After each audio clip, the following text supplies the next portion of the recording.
is the fact that they cannot produce the required documents and information in the tip of their hands when we are actually assessing and reviewing. The entrepreneur will take the whole 3-4 months. By then, we have to start the process all over again.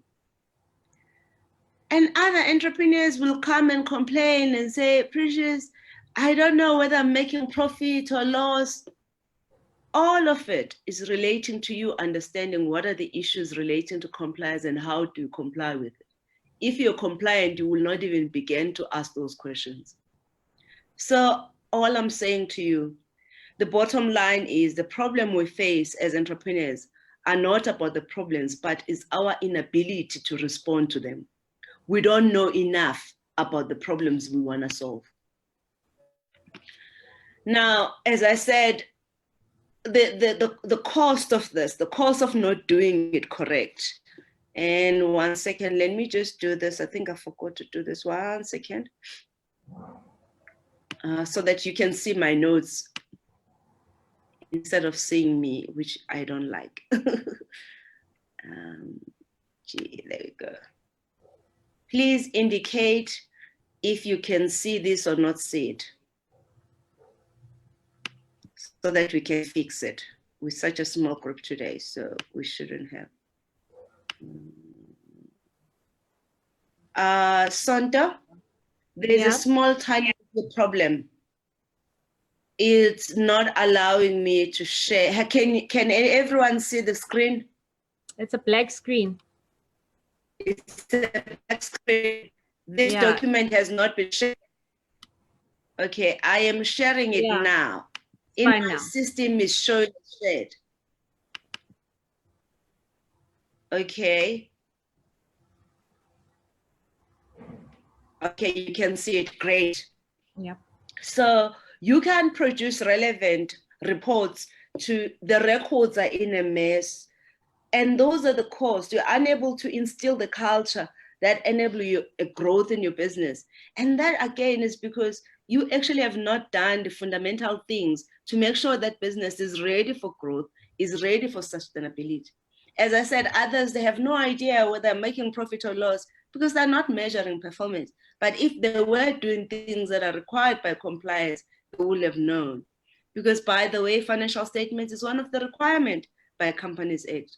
I'm of a view that sometimes we rush too much to register for companies and we cannot do what the Companies Act is actually asking us to do. I think generally we struggle just to manage businesses, and we have an official rate failure that is so high. It's about 80% on the first 2 years. And I'm of a view it's actually 90%. The reason why there's a difference is because they are using CPS, the registrar of companies, CICP details to determine that. But I'm of a view by then the business is dead, gone long time ago. As I mentioned about customer, you do not understand what they expect, then you cannot assess them. You cannot actually show them that you fulfill. I had a discussion with one of the executives at ESCOM. He said, because one of the biggest challenges we have is that we give entrepreneurs work, but they just cannot deliver. They cannot deliver. They will say on the records it's there, and we have the proof that they have all the systems and staff in place. But when it's time to implement, they can't. And that is not so much about just delivering, is to maintain the compliance. And some of you have even complained and say it's too much. I think we just need to get on with it. We are not legislators as entrepreneurs. We just need to get on with it and deal with it and get to solve it and make it not to be a problem and make it to work for us. The bottom line, I always say that, you know what, for a small business, if you can manage all this so much legislation and acts, you can run any business then, even a multi-millionaire business, because the principles are exactly the same. So I also think sometimes we look more for reasons why we're not doing the things we need to do than looking for the results. We're going to have to choose and put a stop into it and get on with it. So what will be the approach for today's session? we're going to have to look at what are your roles and responsibilities? Who's the relevant regulator? Which legislation does it apply? These roles and acts and legislation apply to? And what actions and activities do you need to conduct to comply? What forms to register? And what are the forms also to maintain that compliance? The second last two, when do you need the forms? And who will support to ensure that the compliance is done correct? So those are the general, about 7 things you need to actually work out when you're approaching compliance. And BAM entrepreneurs, in one page, I've tried by all means to put it in just one page. You see the yellow line that I have highlighted mainly reside within the roles and responsibility. Your first role and responsibility, we are a director, we are a manager of a business. And you are also a shareholder, i.e. the investor. You have roles and responsibility as a Companies Act that you must fulfill. And you then need to understand who is the regulator within that. Now, the regulator for that is the registrar, CICP, right? So as you go through this, you will then also understand which legislation does CICP actually monitors and regulate. So in this case, I've only included Companies Act because most businesses in South Africa are established by that legislation. Yes, of course, there is other legislation that establish entities, but majority is Companies Act. I mean, there's close corporations, there's co-ops, and. But Companies Act is a primary legislation. And by the way, other legislation are also based on Companies Act, to the principle thereof. You also have roles and responsibility, because by the virtue of you being a director, you are also therefore an employer, because you actually employ people that are going to come into your business. You yourself as an employee of the company too. So you're playing both roles. And then we also have roles and responsibility, like anything in life or anywhere in the world. You will have to pay taxes as a citizen of the country. Anywhere in the world, you will have to pay taxes. Other countries, you pay lesser, others, you pay more. In South Africa, we pay quite a bit. Yes, it has been reduced over the years. It's at 28% now, but you still have to pay. Within that, there is several things also which we'll cover just now. The last part is as a trader. Now, as a trader, again, you're going to need to understand at the basic level of compliance, what are the things you're going to need to have in place. And once you have done the basics, you will then have to look in your industry. Each industry and sector, it is different. It is different in relation to what is it that needs to be done and how it needs to be done. Each sector and industry is different. You're going to need to ask yourself, in my industry, what are the requirements? How do those requirements? First, other sectors, you might not actually even be allowed to trade unless you are registered maybe with the specific regulatory bodies and so on. Like in my industry, as an auditor, you're going to need to be registered as with ERBA. You will also need to register with CICA to be able to do your work. So you're going to need to ask yourself, what are the things? So if maybe, for example, you are running a tuck shop that produces food or that makes food, you might actually have to work out the certificate from Department of Health, which they will have done inspection and so on. So with those 4 key roles, we'll then have to ask yourself, who are the regulators? Please note, we are referring to the questions that we had asked here. I've tried to make sure that the colors are linked back into the organogram. So if you're getting lost, just let me know, I will page back to these. The regulators. So the key regulators that we deal with are Receiver of Revenue, SARS, Department of Labor, National Credit Regulator, FSB. Those are basic ones. that you will deal with when it relates to being a taxpayer, employer, and a trader. And also, as I mentioned earlier, CICP, which is the company of record. Within that, you then gonna say, these are the people, these are regulators, these are my roles. What does the legislation tell me? What legislation tells me about the things I need to do? And below that, I've also included the blue lines. I'm sure you can see the blue lines. I'm not sure, can you see my cursor as I'm doing this? Sonto? Yeah. Great. So the blue lines is Income Tax Act, Tax Administration Act, and within that, there is another one. Below that, I've included the relevant forms that you will actually have to comply with. Obviously, the IT-14 you'll complete once a year, the IRP-6 you'll complete every 6 months. And then with Department of Labor, we've got quite a bit, from basic conditions of employment up to the Skills Development Act. I mean, there's just a whole lot of acronyms there, but don't worry, later I will then maybe give you some brief if we get time. And then you will also have, as an employer, SARS. So SARS basically administrate the employee's tax, which you pay on behalf of the employees. And they also administrate the skills development levies that end up going to SETAs. And again, within that, they will also collect money for the UIF on behalf of Department of Labor. So I usually say the accountant that most entrepreneurs are so afraid of is SARS, because as a tax accountant, those are the only one you really, entrepreneurs, when they think about, that's the one they are most afraid of. I'm of a view you have to stop being afraid of SARS, rather comply, so that you don't worry and have worries about things, end up with ulcers and actually having stress you don't need.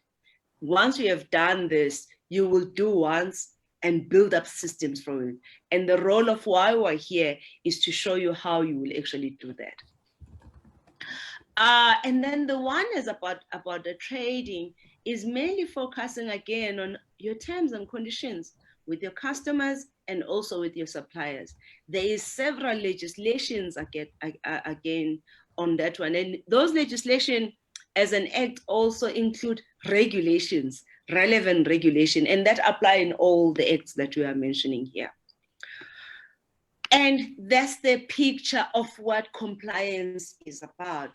We have this on the Essential Finance Handbook. For those who have it, thank you for the support. If you don't have it and you want to actually go more deeper in understanding and build up, I will cover the bottom of what the book covers so that you can see, but also to be able to see how you're going to actually, because the point is, if you're not sorting this thing out, it's going to keep on carrying on and you actually end up not growing your business and you're busy with administration. The aim is to get this sorted out so that you can move on with your life. So what are the tools that are available to you to deal with this? We actually have several tools, so many tools. We have a compliance framework. We have Essential Finance Handbook. And the Essential Finance Handbook has 7 steps, but out of the 7 steps, step number 3 is the biggest, is absolutely the biggest section within the book. And again, I didn't do a proper background earlier. I started my business in 2010, as I said earlier. And when I was doing my work, most entrepreneurs will come to me and say, Precious, I need a tax clearance. Precious, I need financial statements.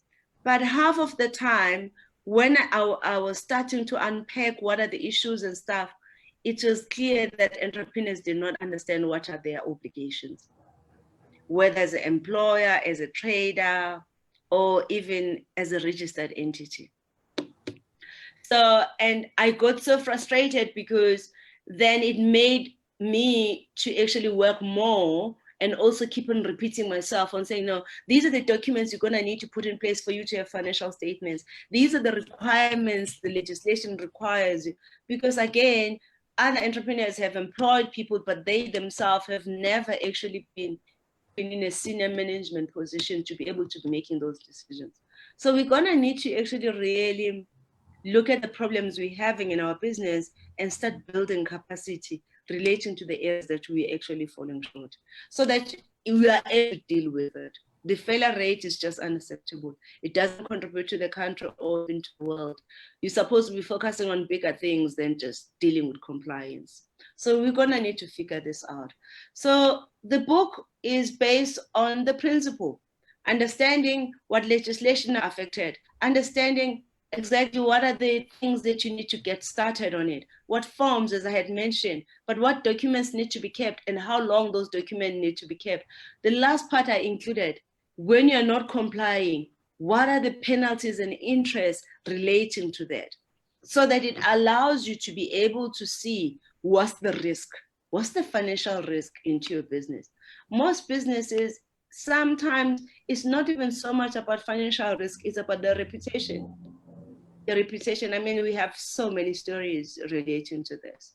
MTN, the other time in having non-compliance. Right now, we're having issues about price and communication within the Department of DTI. There is an institution that deals with competition. There's so much that businesses are doing which end up showing that the trading, how you're trading and running your business, if you're not compliant, you can actually pay up a big price. Please, apologies, entrepreneurs. I am really struggling today. Okay, so the legislation that you're gonna need to keep in mind are the listed there, Companies Act, income tax, all the way. And I think in average, we have about 13, if I'm not mistaken, that are actually basic. Now, what are the key things that you will need to actually learn and understand? From the day you actually have made a decision to register a business, you're gonna need to understand what are the things that are required or not required when you're creating names. I've had people creating names like Apple and stuff like that, and using big brands to create names. And trust me, when your business grows and you have made money, someone can wipe off that money because of non-compliance with that. Some of the things we use in relation that are relating to trade agreements and trademarks. What are the things that you can amend on your memorandum of association in terms of as a shareholders and directors? Do you understand what are ordinary resolution? What are special resolution? i.e., what are the decisions that can be made in the special resolution and what are the decisions that can be made in ordinary, so that when you're dealing with issues, you know exactly which one is important, because each of the resolution have different notices and have different procedures that needs to be followed. Guys, there is so much. I think as I said, one of my biggest challenges as an auditor is that you always called like 18, 12 months after the year end. By then, the entrepreneur does not even know where to find the documents. For heaven's sake, the documents that are related to Companies Act, you're supposed to keep them for 7 years, and others are actually indefinite. So there is a whole list of things that are related to compliance that we need to be aware of. And I'm gonna stop now for you to tell me which ones you need support in so that we can share that information and knowledge. I see that there are people who have asked the question. Please ask the question, and welcome everyone who came late. Apologies today, I'm really not feeling myself, but the work has to be done. I'm gonna look at the question in a meanwhile. Guys, please start populating the questions. Sonto, will you please read out the question? I cannot open it. Okay. The question is, compliance to the industry with which one is operating on where does it in the plan? Oh, can you reread that question, please? So one of Renee Beck said she can't see. Sonto, can you just maybe try to assist her as we are working? Guys, can you please, Sonto, reread the question so that we can understand what the person says? Okay. Compliance to the industry with which one is operating on? Where does it sit in the plan? Okay, so my suggestion for you, Santo, will be allow that person to speak from the webinar so that they can actually talk. You know who that person is, so that I can hear, because I'm still not getting the question correct. Okay. Please, thank you. In the meanwhile, guys, keep on populating your questions and your answers. Is that Madala? Is that Madala? Madala. Yeah, that's Madala. Yes, please unmute her so that, or is it him? I'm not sure. Yeah, he so needs that to, he can unmute himself. Madala. Madala, please unmute yourself. Right. There. Yes, you're on. Please go ahead with your question. My question is, as I'm following the compliance on the Companies Act on all that, but in the space that one is operating on, in terms of if you are a restaurant owner, the compliance in that, the bylaws within the sphere where you're operating,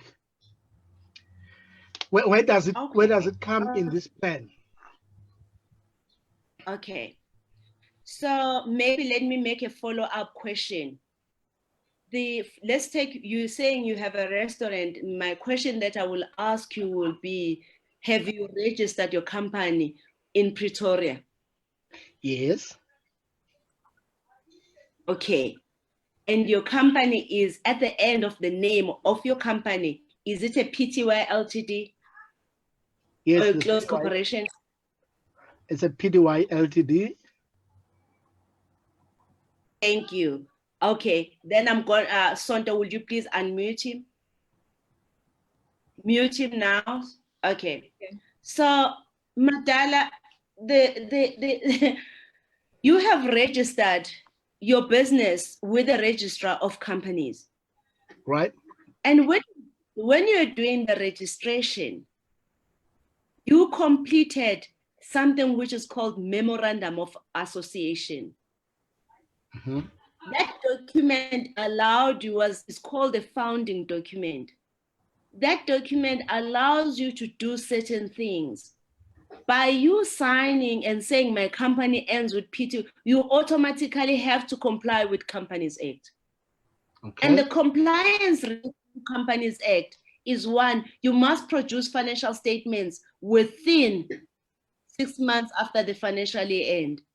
You must report directors or shareholders that have resigned and follow the requirements document. And within the financial statement, it's also about declaring your income, and that is why you will pay for annual returns. But also within Companies Act, there are several documents that are listed that the Companies Act is telling you need to keep. The challenge that we have in our country, we have people that are saying they are directors, but they're not really directors. They do not know what they were signing up for. We need to start learning and building ourselves to understand when we're signing documents, what does that mean? Where does it come from? How do I make sure that I stick and I understand what I'm signing for? So let me run through it. Companies Act requires a lot. It's one of the biggest legislation. It also tells you how you should be conducting yourself as a director, how the shareholders should be conducting themselves. We had dysfunctional directors and shareholders in our country whom are not leaders, who cannot lead, not because they can't, because they don't know what they are doing. So I'm of a view that if you've already got a company that you registered, understand you've already signed up for the requirements of Companies Act. And the Companies Act have several things. Just to mention some of them that we cover even on the Essential Finance Handbook. Let me have a look. I've mentioned the first few. You also need to understand what does it mean when they say transparency. You also will need to understand what it means when it relates to financial statements that are compliant with standard. Which standards are those? Do you need to be audited or do you need a compilation? What's the difference between the two?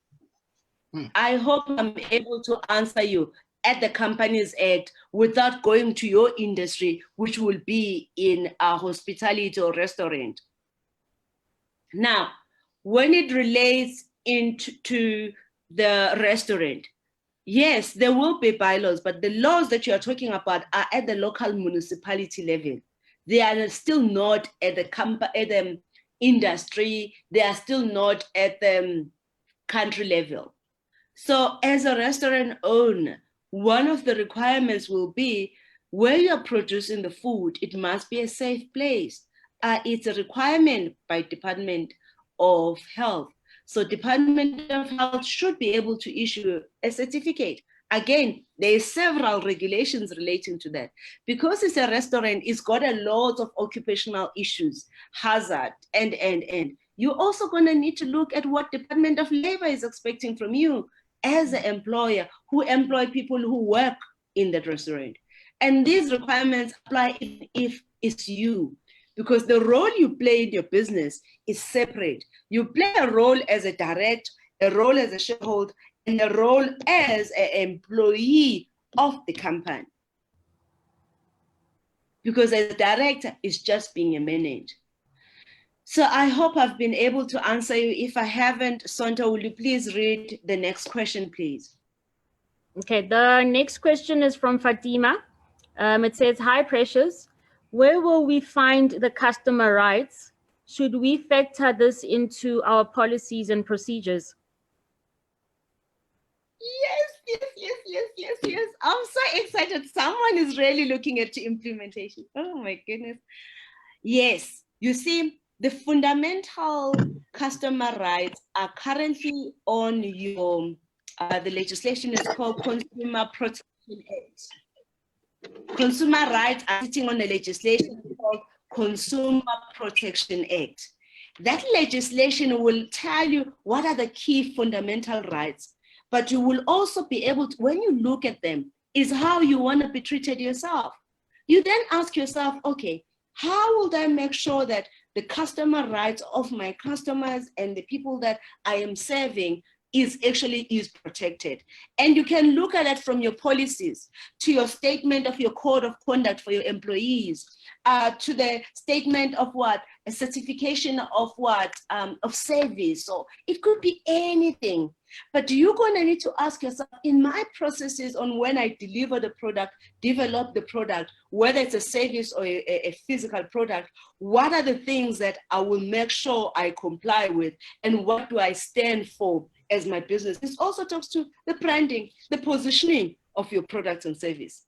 So definitely you will actually need to use it. The next question, Santa?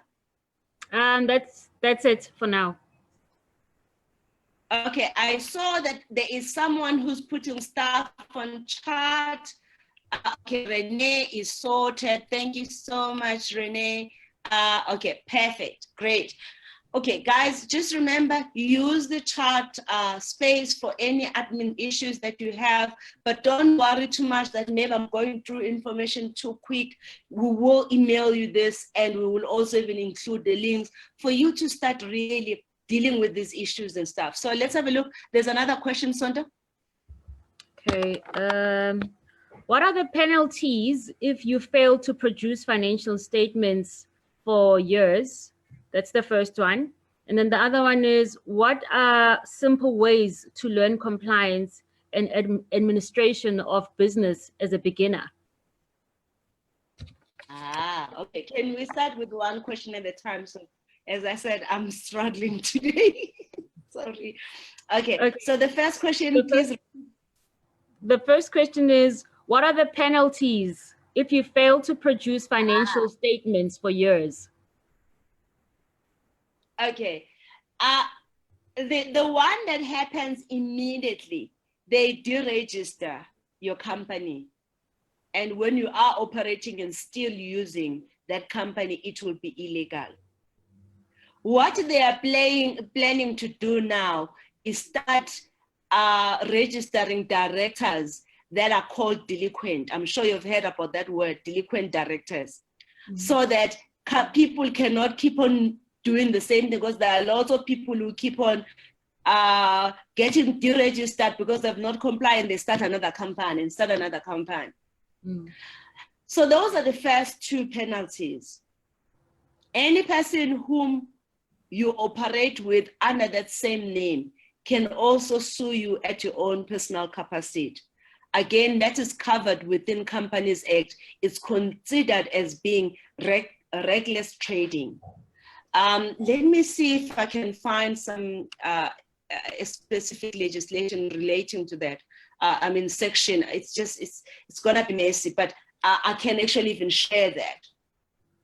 But also the other thing that can happen these days, even regulators now, they are actually now trying to consolidate. CICP has linked themselves up with SARS. When you are looking for a job, most corporate clients, including government, they will ask you for compliance. You cannot have a tax clearance unless you have done financial statements.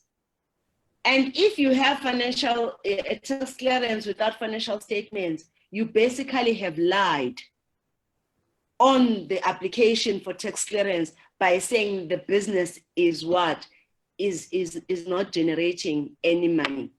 Please note, it may not be generating money, but because you will have opened a registered company in terms of SARS, it will also mean you had a bank account. The bank account every month is bank charges. So there is no way you can say my business was dormant and yet you had a bank account.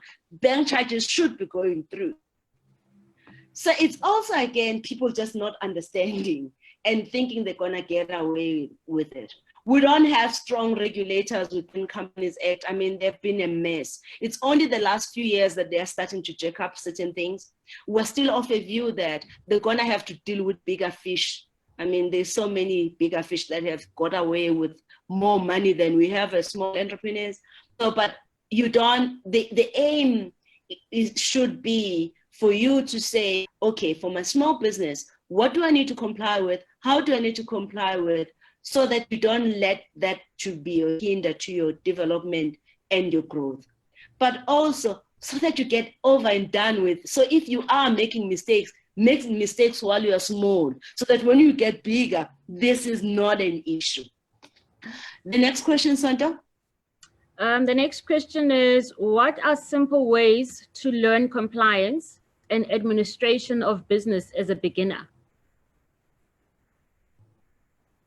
Oh, great questions. Yeah, I'm gonna steal all these questions. So please cut and paste these questions so that we can make sure that we include them for anyone who will actually want to know. So as a beginner, you're gonna have to start small. One, for Companies Act, if you have registered a business, you immediately have to deal with that. And the best way of doing it will to actually start looking at what documents or what books or articles that have been written about Companies Act, understanding what are the risks associated with that. You will also need to just don't get yourself overwhelmed by the information. Do not read the actual Companies Act. Guys, it's huge. The last time I checked it, it was close to 1,600 pages. And that excludes regulations, by the way. So your aim is to look at what are my roles and responsibility as a shareholder? What are my roles and responsibility as a director? And how do I execute those? What are the documents do I need to have in place to be able to deal with them? That should be your approach. And you're gonna take it into small bite size. I have written a book, Essential Finance Handbook. I tried by all means to keep it as simple as possible. And in there, I have listed the key areas which you need to watch for. And I also have made sure that at the end of each legislation within the book, there is a checklist of what are the things that you can actually be able to comply with. So yes, there are tools out there that can help you to manage it, but there is also a specific approach. You do it bite size. From today, you stop signing for documents you don't know what they're about. And you start building that habit throughout your business, and you start creating systems that are gonna build your business on making sure that your business is sustainable, but also making sure that your business is a going concern. Because guess what? If you die and you have not done your part properly, the chances are that business will not make it another month. So you're gonna need to start thinking and running your business as though you're actually gonna sell it tomorrow. So are there any additional questions? No, nothing for now. Okay, guys, I'm gonna go through, please ask questions. Compliance, I mean, we ran a workshop for 2 days covering different legislation and checklists, and we only have about an hour. I just wanted to give you some insight into it so that you can actually see and see how it impacts how you operate and run. But also I think we need to really come to a realization as entrepreneurs that we cannot run the businesses on our own. We're gonna need to run them with other people. But for us to be comfortable to bring other people into our business, we're gonna have to build systems and processes that are gonna allow you to be able to protect yourself, the company, and everyone involved. At the end of the day, the role of business is to provide a service and solve a problem in a society. We are the citizens. We need to know and understand that the legislation that have been created are there to protect us as individuals, to protect the companies that we are operating, to protect the employees, because the company on its own is a legal entity to yourself. You're gonna start seeing your business and yourself as two separate people, because in front of the law, there are two separate things. Okay, so there's a whole list. So someone said, Precious, if I wanna start small, how do I build this? So once you have done Companies Act, you're then gonna start saying to yourself, okay, how am I gonna manage it? What are the checklists that I'm gonna use to remind myself and. But then when you start growing, you're earning above $1 million. Please, those who have earning above $1 million, put a note in there, because we have found that those who are above $1 million, because they have not dealt with these issues, then it's almost like the whole thing just break loose. You see, above $1 million already, it's compulsory for you to register as a VAT vendor. But half of the time, people don't even understand what are the duties as a VAT vendor. What are the requirements that you're supposed to have? People get their invoice being rejected by customers when they're paying because they have not complied with the VAT Act. But others, they don't even understand, why do we have a VAT? How does it actually work? We have several tools and systems and templates related to contracts, compliance checklists, periodic, which are going to help you to monitor. We also have included even other things that you're going to use to be able to implement. Those who are saying, Precious, I still want to have to see you, I still want to make it, want to go through a workshop. So we even have live events in each province where we help you implement the stuff. We even provide post-training to ensure that you provide. We have partners where can actually take you through to make sure that we are able to implement, but you follow through on your commitment that you have made on the workshop. The book is about 300 Rand. We have 2 days live events. It's lit up 2,500 workbooks, templates, and tools. And as I said, we have partners. They are providing us with a value over 6,000 Rand and we are providing support to entrepreneurs to make sure that they actually are setting themselves for business that grow. And for 2019, we're only going to be offering this to only 20 entrepreneurs in each province. And we will offer this once, first come, first serve. And these are the details. Please put in your questions right now relating to all this legislation that I've mentioned, so that I can help you to say, how do you start on each? And what are the issues that we have picked up that you need to understand? It's too much content for me to cover within this hour. But I know that there are areas in your business that you have struggled to implement. But I also know that it's cumbersome. It just takes too long to actually get it right. It took me a while, even myself. And I have actually studied this legislation. Actually, all of them, I studied them, like at varsity level.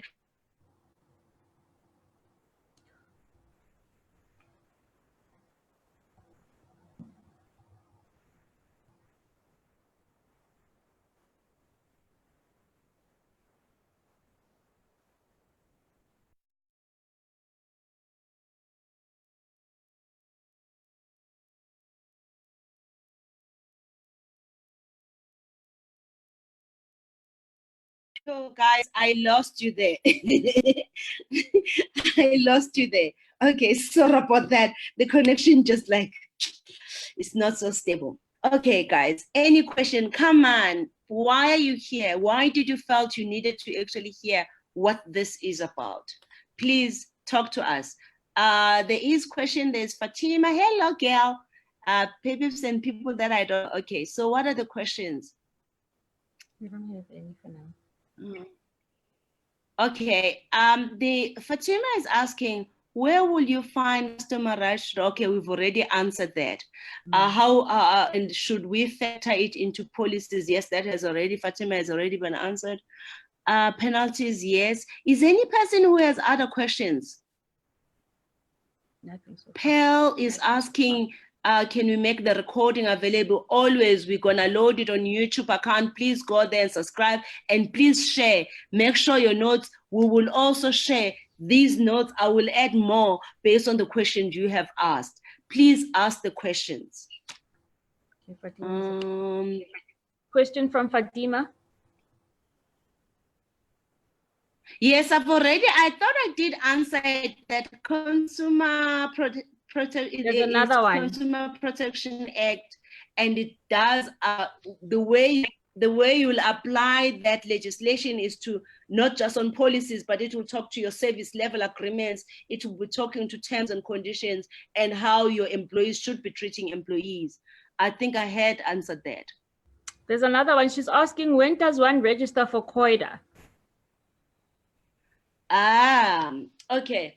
So you're supposed to be registering for COIDA the first day you have employed yourself.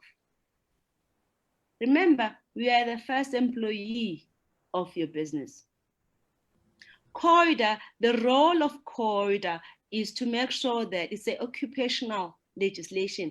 It's there to protect you. Should maybe you're at the office, like myself, I work at the office, and I trip and break my leg, you're supposed to be submitting documents and claiming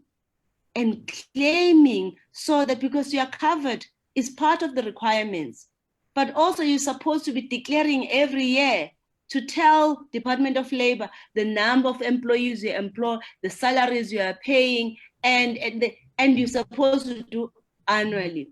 And by the way, again, other legislation relating to that, it's about safety. So COIDA is very much linked also to safety, because it is about occupational health.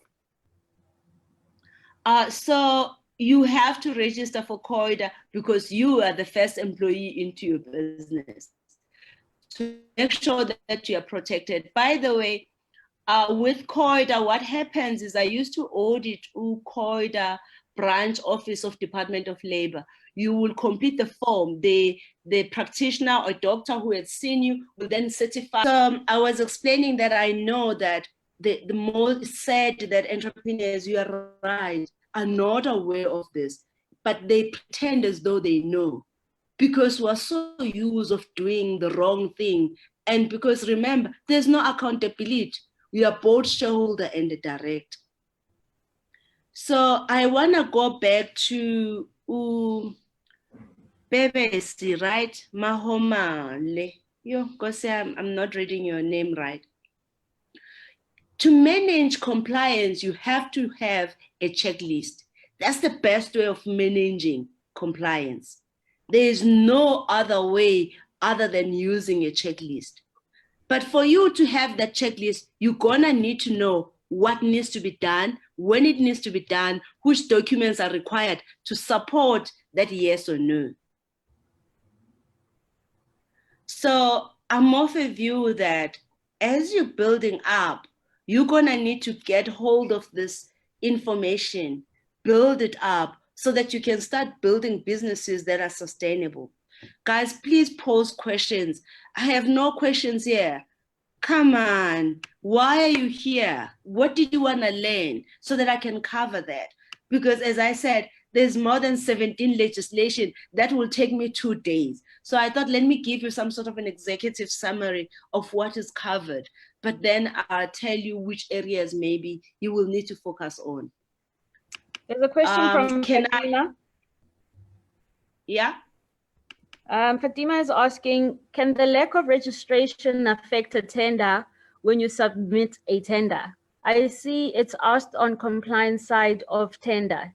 Can it compromise the submission or awarding of tender in any way?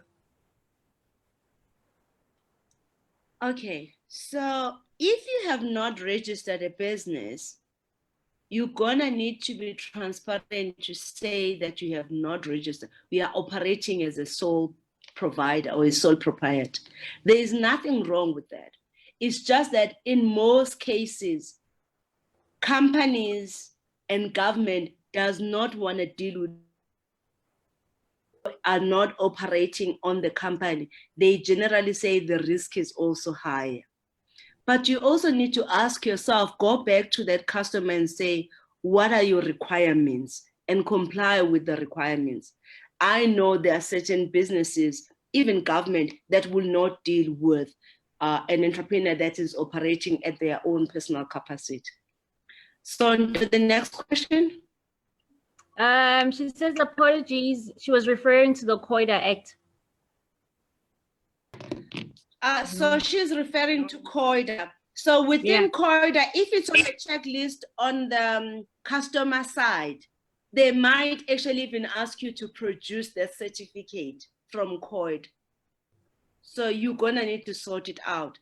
If you have not submitted or you have not registered, you can put it in and say, COIDA, the registration is in process, but make sure you submit it. The point is, with COIDA, it's not so much about the registration, it's about, it's supposed to happen automatically. It used to happen automatically, but the way they are managed, take questions only so that I make sure that I cover everyone. Guys, are there any other questions? I hope I've answered you, Fatima, and I think we'll also make sure that all the questions that have been asked, we actually put them in writing and include them on the presentation. We have lost few people also, guys. Please, Sonto, can you allow people to ask the question verbally? Okay. Or some people have left because the network is quite bad. But don't worry, we will email the document, but we'll also give you the link of you starting to learn about these things that we are actually sharing. Hello. Hi. Hi. How's it, Precious? Long time. I'm good, girl. How are you? Cape is missing you, eh? That's Fatima from Cape Town. All the way. So, girl, what are the issues that you want us to talk about when it relates to compliance? Okay, I want to ask, so if you're on the anniversary of your SIPS document, what time do you have to renew your documents on SIPS before a penalty becomes, before there's a penalty attached to it? Yes, the legislation says you must produce your financial statement and declare within 6 months after the financial year end. And generally, entrepreneurs' financial year end is in February. So somewhere after 6 months, around maybe August, you should have already submitted your financial statements.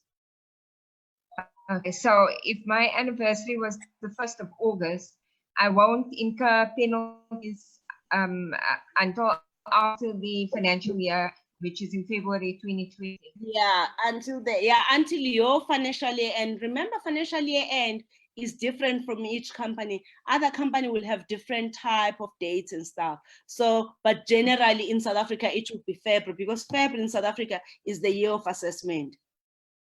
Okay. Okay. Yeah. Awesome. Thank you. Great. You had put Nogwanda on. Nogwanda, Kehla, hello, Kwena, hello, Mbalentle. Nogwanda Masuk, we miss you, girl. Pearl, and Millicent Bongi, and Tabang, Olile and Vanessa. So there's quite a lot of people. So guys, just ask whatever question. What are the areas that you are struggling with? Is it about you don't know where to start, on which legislation you are struggling to start, and how can I actually assist you? There's a question from Pepsi. Yep. Well, it's a suggestion, more of a suggestion. She's saying, considering that we have many who aspire to build sustainable businesses, how about coming up with a simple document that will help to do so? It's just adding up on a question that I had asked earlier. Oh, of course we have. It's just that it's so many. I will not even know where to start to share, and that is why I'm more leaning to say, tell us which areas you have struggled with so that we can help you to implement. We have designed simple tools. This presentation that I just covered when we were talking earlier on this Word document. Remember the document that we had earlier on presentation? It was based on me trying to simplify. So there are tools. There are definitely tools which you can use to actually build up simple processes. I mean, in my office, I even have, for administration, there is an office administration, HR related, legal in terms of compliance, and there is also other components within that, even IT. So yes, there's definitely tools out there. Okay.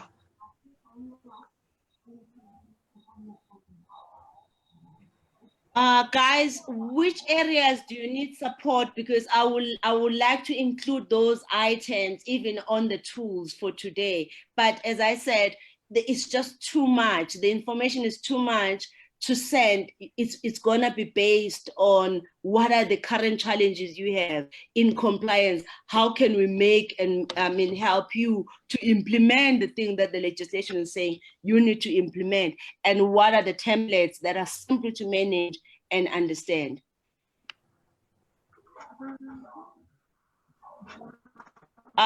Who's talking? Who has their hands up? Guys, why are you here? Why did you decide to join this webinar today?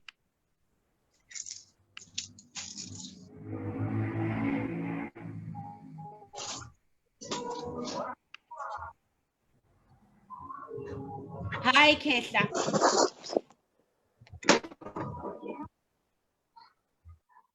Hello, Ketla. What were you aiming to achieve today by coming to the webinar?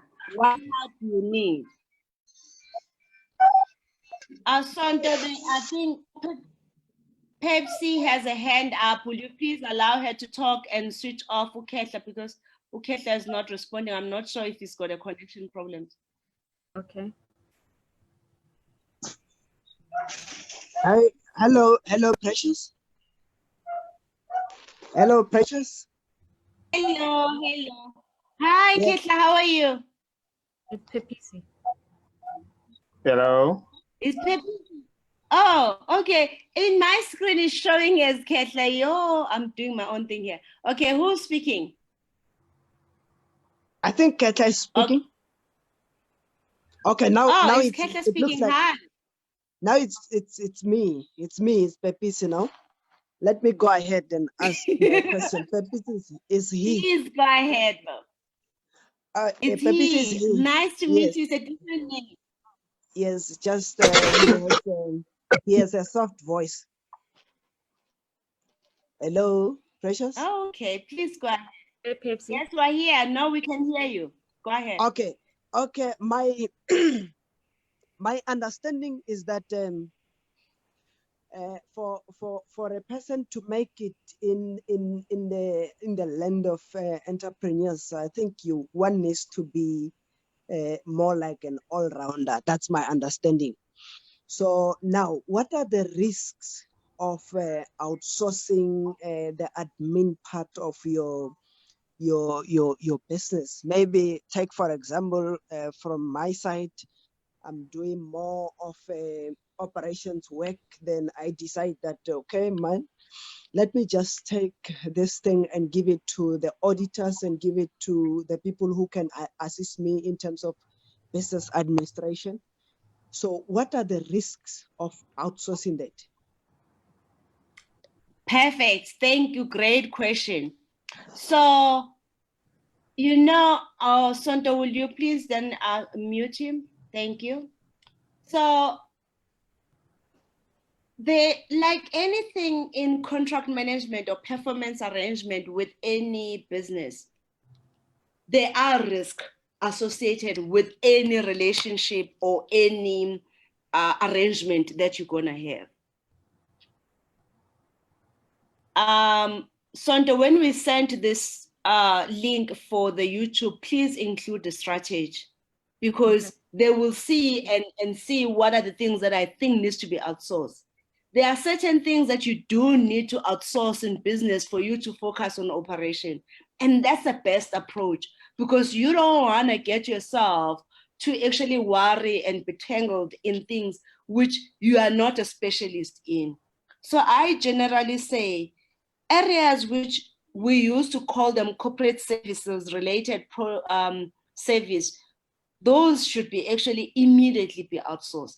And those are IT, office administration, those are HR, finance, and legal. All those you should actually be what? Outsourcing. You shouldn't be managing it.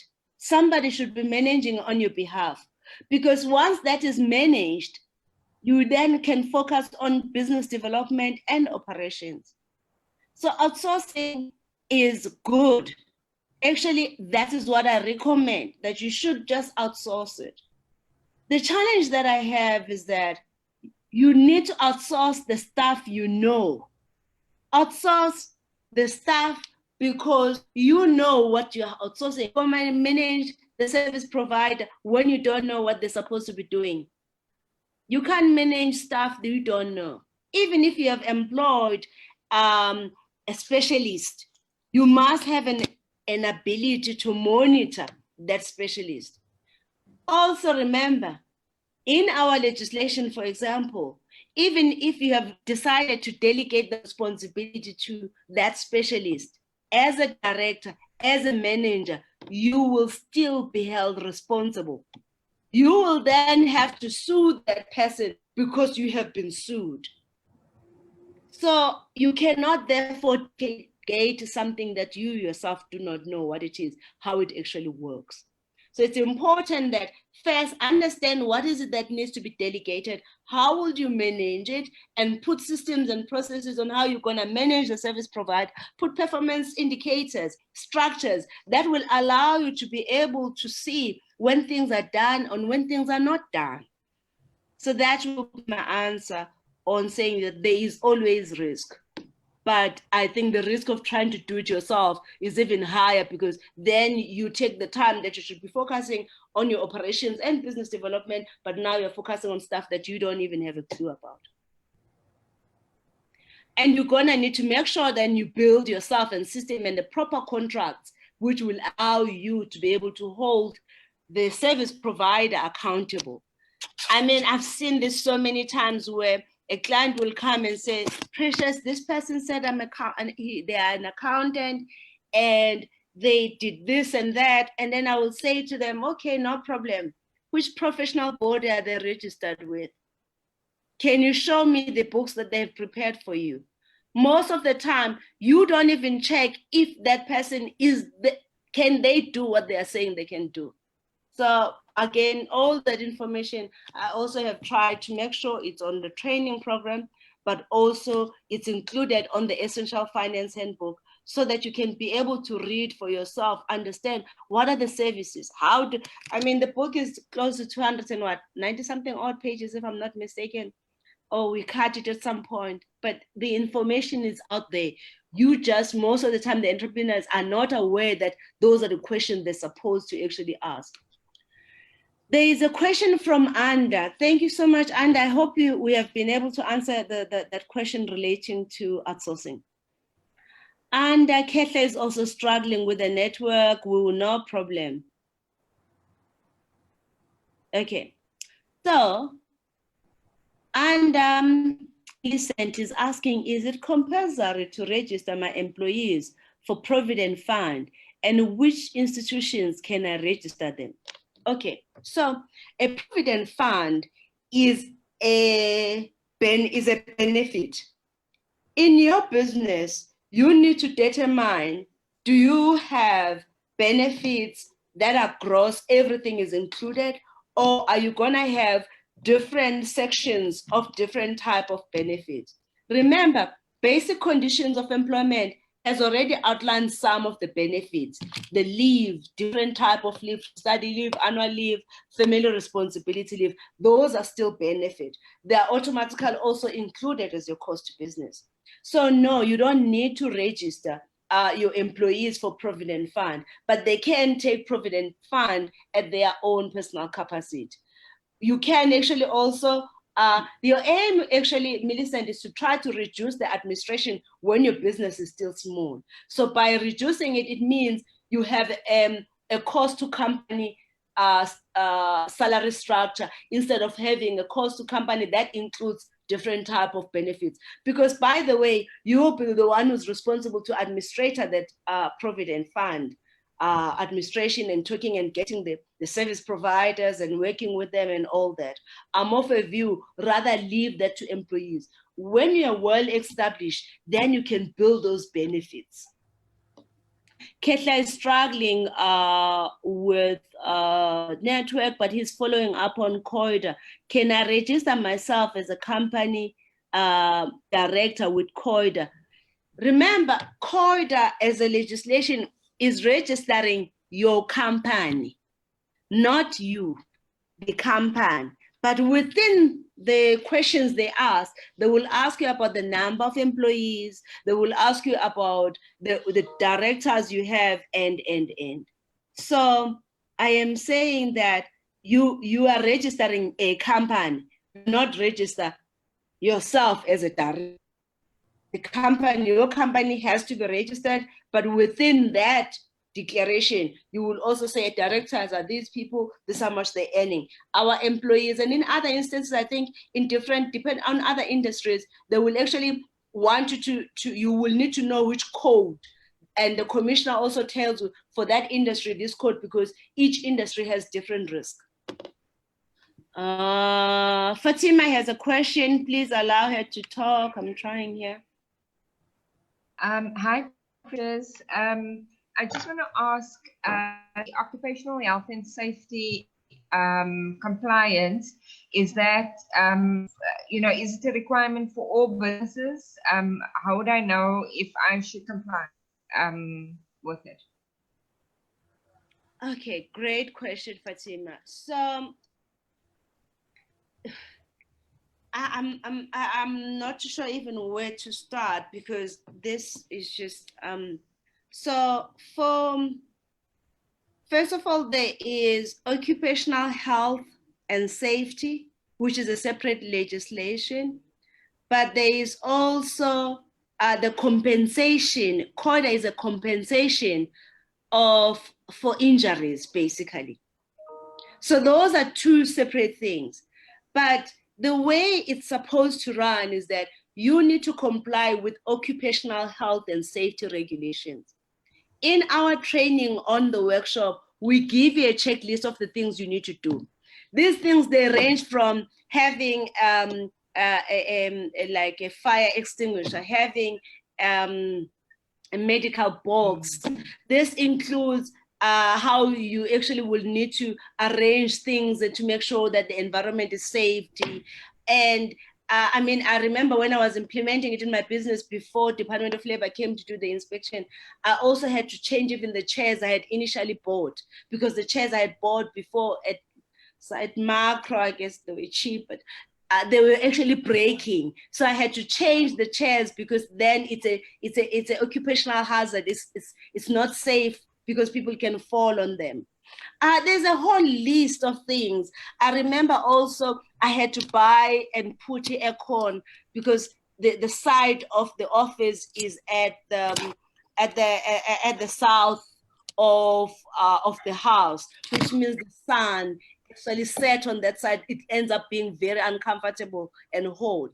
I mean, it's almost like you have to put quite a lot of things around, but it's about how do I make sure that the employees or people that work for are comfortable and they're safe. And with me, I've tried by all means to go with bare minimum, because I don't have a lot of money to be able to afford the fully fledged requirements. But we then passed our check by Department of Labor. So I'm saying you're gonna start looking at that first on your occupational health and safety, then look at what are the requirements by COIDA in relation with once the person get injured, and we guide on that. What are the forms? Who needs to be notified? And generally, it will be a practitioner or a doctor that has actually received that person and ask, where did you get hurt? The person will say, I got hurt at work. The practitioner automatically know what forms to complete, and they complete those forms on behalf of the employee, and the employee sign, and it gets sent to COIDA. But your role and responsibility is to deal with that, is to make sure with that person that has got hurt, was it your responsibility, their responsibility, cut off his hand because maybe you have not replaced the saws or the tools, and. So it will be things like, I mean, I think the most hazard thing is the chairs. It's most hazard thing is maybe the places, but in other, it's more than that. It's someone attracting diseases like asthma. In other places like health, is someone maybe being reckless when they're administering someone who has HIV and end up actually infected by AIDS. Do you understand what I mean? So each has different approaches, and in your industry, it will also be about risk, fire, because you are in chemicals and so on. So you're gonna need to look into that in more detail and ask yourself, how would I apply this in my business? What are the things that I need to actually really analyze and deal with them? And obviously, Fatima, because you are one of our clients, we can actually look at it for you to see how we can actually assist to make sure that you're always compliant. And we have also occupational health specialists that can actually even do the assessment to make sure that you are ready, Department of Labor come to do the inspection. Okay. Any Awesome. other question? Thank you all the way from Cape. All the way. Okay, guys. Who else, guys? Who else? We have run out of time though, but even if we run out of time, please send through the questions. Send through what are your biggest challenges. Let us help you out there, and it's not expensive. Sometimes we even get paid to help you by people that have an interest in you getting successful. The challenge we have entrepreneurs that are ignoring what they should be complying with. They pretend as though they know whereas they don't know what they're doing. Guys, thank you so much for today. We will share the presentation. Lots of love. God bless you. Thank you for being here. We appreciate your role. You appreciate that this country is not going to be built by politicians, but it's going to be built by people like you who action the things they learn, the thing the right way, so that we can build sustainable businesses. Thank you so much, guys. Bye. Bye. Bye. Thank you so much, Sandra. Bye, guys. Please keep on sending the questions. Bye. Bye. Bye.